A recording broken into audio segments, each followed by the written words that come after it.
കൊറേ ആയി അപ്പൊ കഴുകിയിട്ട് പൊടിയായിട്ടുണ്ടാവൂലേ കാറ്റത്ത്?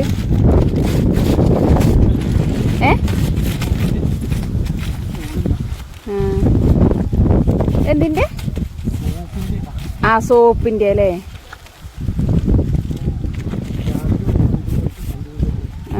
കാണില്ല അല്ലേ? ഓപ്പോസിറ്റ് വരുന്ന വണ്ടി.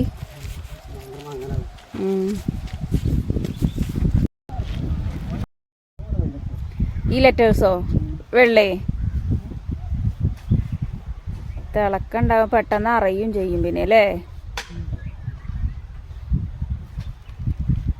നമ്മുടെ വണ്ടിക്ക് തന്നെ ഐശ്വര്യം അല്ലേ ഏട്ടാ? ഞാനതല്ലേ പിന്നെ പേര് മാറ്റാൻ പറഞ്ഞ്. കുട്ടിയുടെ പേര് താഴത്തോ?